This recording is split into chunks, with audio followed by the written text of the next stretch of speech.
yo, what it is, it's Jinx the Natural, you dig? Nah, for real, yes sir, you feel me? It's your boy, Martin Hermes. We here at Fat Tiger Workshop. They do these events all the time where they just have people come up, link, artists, type of vibes, and today it's just the same. We're here at the workshop, so we're gonna go in, enjoy ourselves, and see if we can meet some cool people.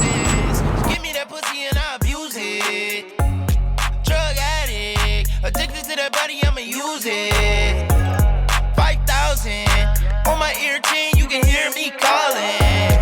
Wheel of Fortune, manifest everything that's important. I'm moving the crib to the hills, and my shoes ain't from Oregon. Good weed, good women, good standards. She a nuisance, she give me that pussy, I abuse it. Addicted to that body, I'ma use it. She give me dope, smoking that weed, she never choke. I abuse it, give me that pussy and I abuse it.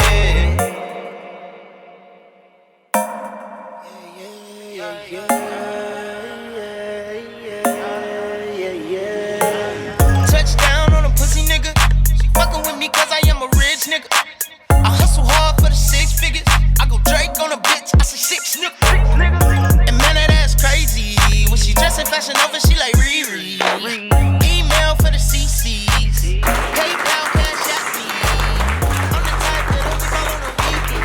Of course, thank you all so much for being here on a Saturday night. Thank you for supporting the Fat Tiger Workshop. And thank you to Adidas for having us all out and for the collab with the fellas. So, given the opportunity to work with Adidas and be able to tell our own personal stories through each shoe, I think was pretty fun. So, we all did Superstars. The Superstar that I did was inspired by my t-shirt, Chicago Girls Do It Better.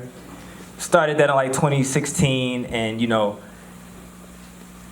I believe that women are very, very powerful. You know what I'm saying? Like, I come from a household of 3 sisters, one, you know, very hardworking woman, you know what I mean? So it's like, my appreciation for women, my respect, you know what I mean, my revere is like very, very high, you know. So growing up with women around you, you know, you kind of like notice the imbalances, the inequalities in the work field with men and women, you know what I mean, and being in streetwear, you know, which is like a boys club or a male-dominated thing or whatever.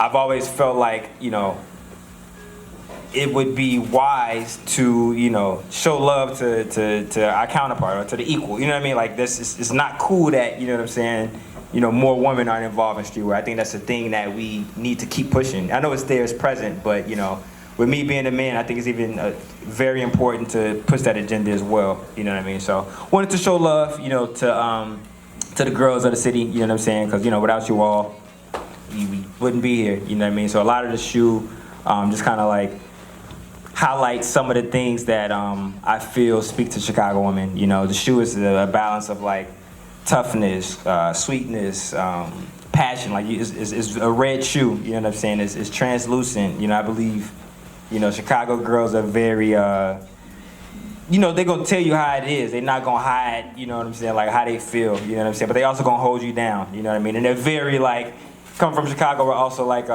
we like to look good, you know what I mean? So I wanted the shoe to be like sexy, but also like still be able to live in worlds of like, you know, going to the club or just going out to hang out with your friends. So that's that shoe. And then the rivalry is it's green, it's military inspired. You know, I feel like growing up in Chicago, Chicago kind of like trains you to be ready for the world, you know. I feel like here, we get everything, man. You know, we get war, we get peace, you know what I'm saying? We get all 4 seasons. We're a blue-collar city, you know what I'm saying? And, like, if you put us anywhere, no matter where it is, if it's L.A., New York, no shots at any of them, but, like, you know, if you put us anywhere, we're going to shine, you know what I'm saying? And I wanted to make a shoe that resembled that type of energy, a shoe that can kind of, like, live in any type of world, you know, and you can wear whatever, any fit. So, yeah.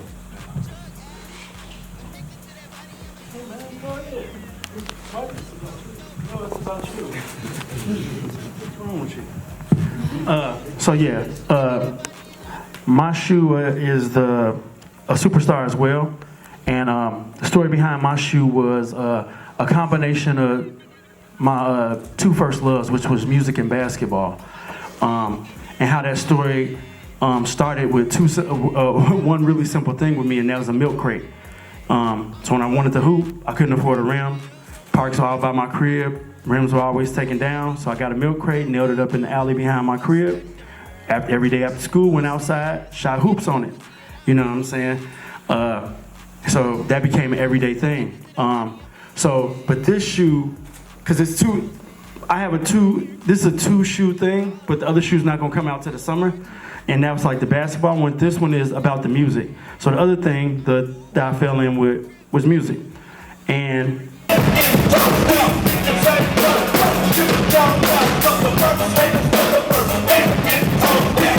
also the milk crate. When I started collecting records and wanted to be a DJ to get out here, we had to carry crates full of records. And the milk crate was there again for me. So it's just really me showing a love for my two things that I love, music and basketball, and how that one simple thing tied them together. So that's my story. And my shoe is the pink Superstar with the writing on it. I tried to keep it pretty simple, but still strong.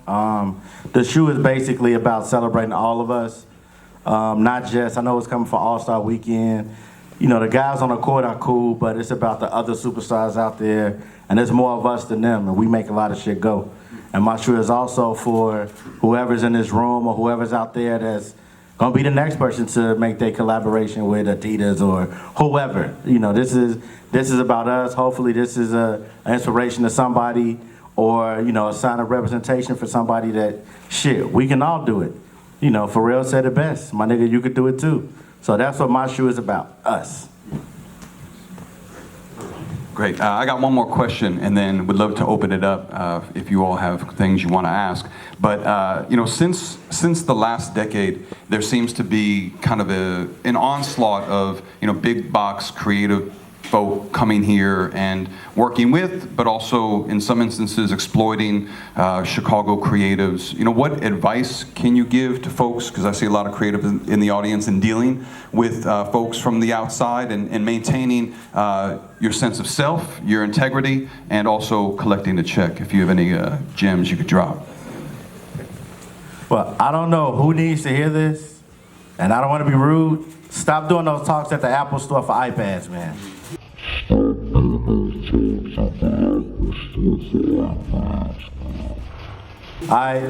Do you know how much money Apple has?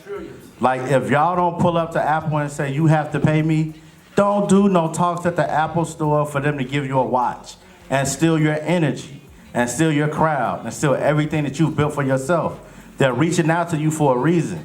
So the biggest thing is, if somebody wants to try to pull up on you and share your energy, you gotta charge them. You don't know them. You don't know nobody from Apple or from any other company. Don't do anything for free. Stop, like, all of us have the power. It goes back to, like, we are all superstars. We have the power, so we have to control our power and you know, get paid for it. I'm sure you don't want an iPad, you want to pay your rent.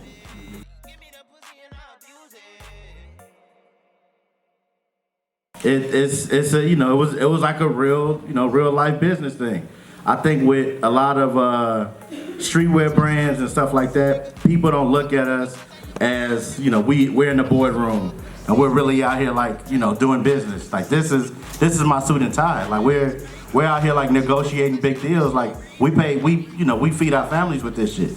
I do want to kind of touch on that. You mentioned, you know, up top, it is Black History Month, and how important for you all as independent Black businessmen to keep jobs and a viable way to make a living in the city, as Chicago is losing hundreds of thousands of Black folks due to economics. How important is that for you, and is that part of the thinking behind why you guys came together in the first place? Yeah, for us, it's always been we wanted to do something for Chicago in Chicago. So many of our great voices use Chicago as a vehicle, but they're not here implementing change. Like, everything we wanted to do is for Chicago.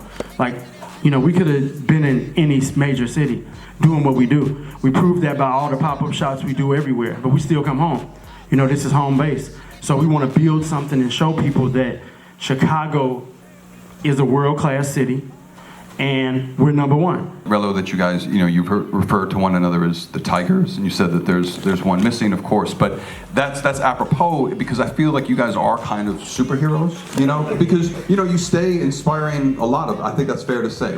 Yeah, but it was all through Leaders. And Leaders was the hub that kind of gravitated, people that wanted to see something new and different. All these things are like everyday language now, talking about complex. I remember in 2006, we threw the first ever complex party at Leaders in Chicago when we opened the 43rd Street store. When did you all decide to join your superpowers, come together to do this venture?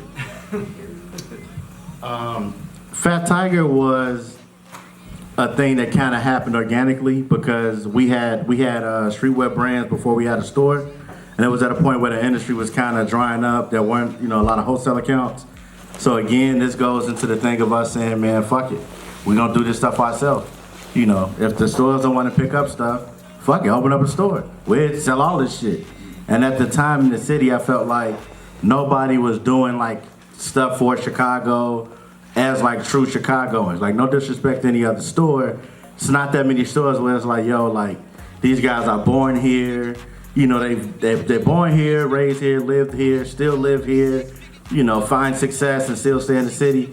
Y'all know most of them guys left.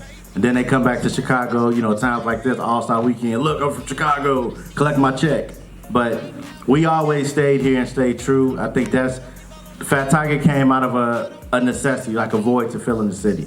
And then it just kept growing from a shoebox store to a respectable size store to the store we're in now to this same store being transformed for this collaboration.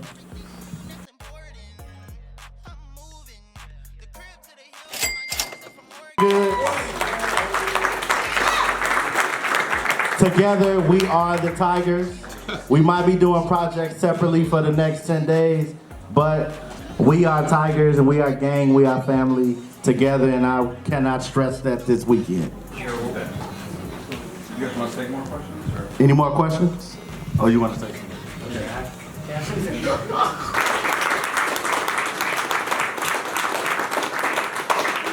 Of course, thank you all so much for being here on a Saturday night. Thank you for supporting the Fat Tiger Workshop. And thank you to Adidas for having us all out and for the collab with the fellas.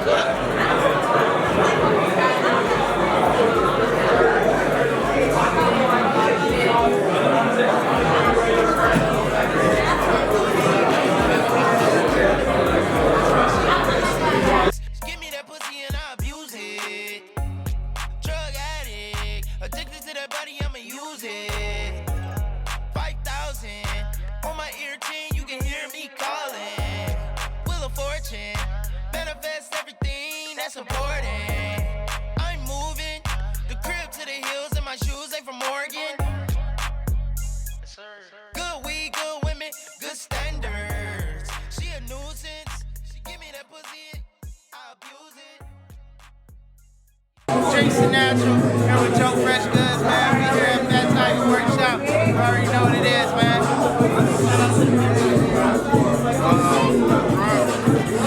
South Chicago, Black history, Black business. Corey Gilkey started it all. We here in Chicago. Let's get it. Let's get it, man. Flourish with caution, and we out. So, and one thing I want to say is I want people to start respecting the small business as like a real business, not just like, some mom and pop stuff. That shit was like fucking 30 years ago. These